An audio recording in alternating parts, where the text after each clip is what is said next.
Bonjour à tous, bienvenue dans la première vidéo de la formation. Donc cette formation a pour but de vous faire découvrir Excel à l'aide d'exemples simples et concrets. Donc cette formation s'accompagne également de fiches PDF qui permettra de continuer à suivre plus précisément la formation. Donc dans cette formation, il y aura bien sûr plusieurs vidéos qui vont d'un niveau débutant à un niveau expert. Donc on va tout de suite commencer. Donc on va pouvoir lancer le logiciel Excel. Donc pour le début de la formation, on va découvrir l'outil, ce qu'il compose et comment l'utiliser avec différentes astuces que je vais vous donner. Donc là, quand on lance Excel, on arrive tout de suite sur une page comme celle-là. Donc là, si on veut tout de suite travailler sur une nouvelle feuille, il y a simplement à cliquer sur Nouveau classeur. Donc là, on arrive sur l'outil. Donc je vais vous expliquer les bases. Donc comme vous pouvez le voir, il y a différents onglets ici. Donc accueil, insertion, mise en page. Donc ça permet différentes choses. Donc on va rentrer dans chaque détail au fil des vidéos. Donc comme vous pouvez le voir, il y a une feuille de calcul ici, donc avec des colonnes et des lignes. On peut voir que dans l'onglet accueil, il y a un outil police qui va permettre de sélectionner, de choisir en quelque sorte la police. Donc là, admettons, je clique sur une cellule, je peux rentrer des choses en écrivant avec le clavier, par exemple bonjour, et travailler avec cette police, par exemple en la mettant en gras, en la soulignant, voilà. Donc ça c'est l'outil en lui-même. Donc qu'est-ce qu'on peut voir aussi? Donc quand on est sur une cellule, il y a en haut, dans cette zone ici, le numéro de la cellule. Donc on peut bien sûr changer son nom, donc c'est la zone de nom. Il y a aussi les formules proposées ici, donc en cliquant dans la petite zone ici, et bien sûr le texte, la zone de texte ou de formule que l'on souhaite marquer. On peut voir aussi que lorsqu'on écrit par exemple des chiffres, dans des chiffres ou même par exemple, admettons je vais écrire une date, voilà, 1999, ce serait mieux. Donc on peut voir qu'on peut sélectionner le type dans cette zone, donc le type de nombre que c'est. Donc par exemple des dates, des nombres, un aspect monétaire, comptabilité, pourcentage. Donc ce qui va permettre d'avoir un rendu sur le nombre et d'un style manipulé avec plus de précision par la suite et même pour en faire des sommes ou autre. Donc que peut-on voir aussi? On peut voir aussi que ici on a le numéro de la feuille que l'on utilise. Donc ici feuille numéro 1. Si je souhaite par exemple ajouter des feuilles, il faut cliquer sur le petit plus. Donc là ça nous ajoute une feuille, donc là la feuille numéro 2. On peut bien sûr en faisant clic droit accéder aux paramètres de cette feuille, donc à insérer, supprimer, renommer une feuille pour le plus simple. Donc que faut-il savoir d'autre? Bien sûr, donc admettons je souhaite faire un calcul, donc ça c'est vraiment la base de Excel. Admettons je souhaite faire un calcul, par exemple 5 plus 5, on peut voir que là le calcul ne s'est pas effectué, puisque avec Excel en fait, lorsque l'on souhaite marquer une formule, il faut obligatoirement commencer par le signe égal, puis là marquer le calcul, donc 5 plus 5, voilà 10. Donc là c'est tout bête, on peut bien sûr faire la même chose avec des multiplications, donc 5 multiplié, donc le multiplier c'est avec le petit astérix, donc voilà, 5 multiplié par 5, voilà, il nous met une erreur parce que là j'ai fait une erreur de touche, hop, et on peut bien sûr la modifier, voilà, pour 5 x 5, 25. Qu'il y a-t-il d'autre à savoir? Bien sûr, admettons je souhaite faire une suite de nombres, 1, 2, 3, donc sur toute la colonne E, je souhaite faire une suite de nombres, mais vous pouvez le voir, c'est un peu long. Donc il y a un outil avec Excel qui s'appelle la poignée de recopie. Donc il suffit en fait du coup, on peut même simplement en écrire, on peut même simplement en écrire 2. Donc là vous voyez j'ai marqué 1, 2.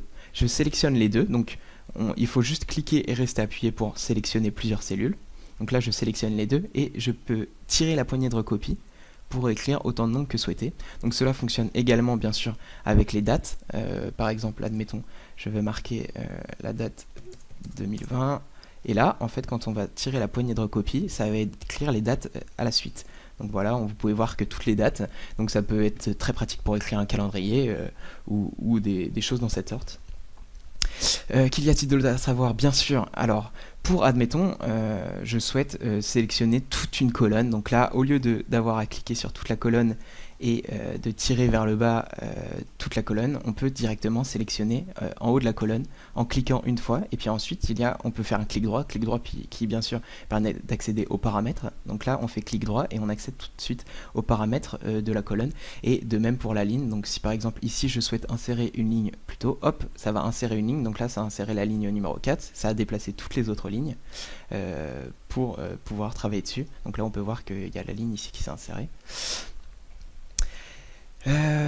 Bien sûr, donc on a vu tout à l'heure comment écrire une formule, donc 5 x 5 par exemple, mais admettons ici par exemple j'ai un numéro, donc là on va tout supprimer, donc pour tout sélectionner c'est CTRL A et ça va sélectionner toute la feuille. Donc là je fais supr pour CTRL A, supr, ça va supprimer toute la feuille.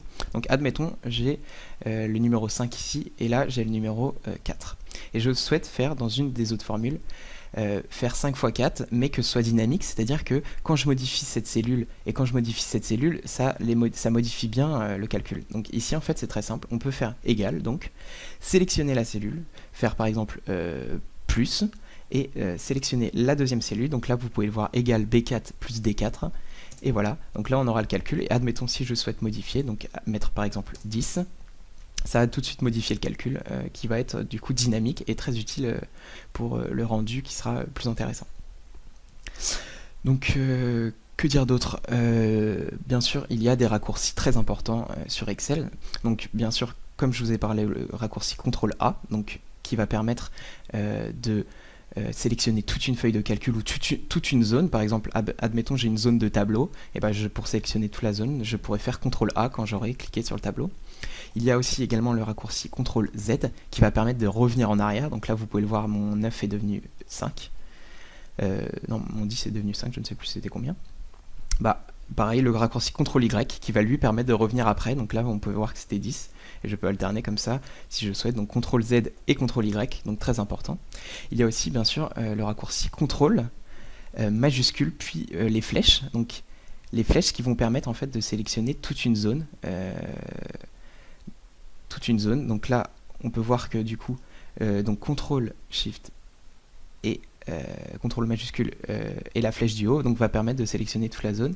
Admettons je suis sur la colonne H, donc si je veux sélectionner jusqu'à la numéro 4, je peux sélectionner tout. Et donc ça c'est très intéressant pour sélectionner tout un tableau, toute une colonne de tableaux et pour aller jusqu'à la suite. Il y a également le raccourci donc CTRL et puis les flèches, encore les flèches directionnelles. Et enfin la touche majuscule et sélection avec les flèches, donc qui vont permettre de sélectionner plusieurs choses en même temps.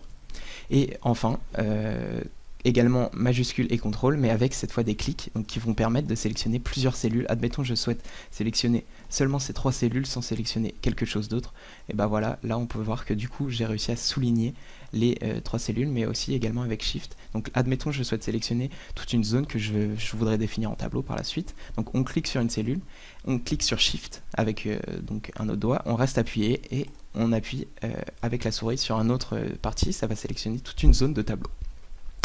Donc voilà, je pense qu'on arrive à la fin pour cette vidéo. J'espère que vous l'avez apprécié. N'hésitez pas à laisser en commentaire des questions, des interrogations que vous auriez. Il y aura bien sûr des vidéos qui vont suivre. Donc la prochaine vidéo, je crois que ça va sur les mises en forme conditionnelles. Regardez la description, c'est là que vous pourrez voir s'il y a des informations sur la formation pour en bénéficier totalement. Donc voilà, j'espère que vous avez apprécié et je vous souhaite une bonne journée et à bientôt.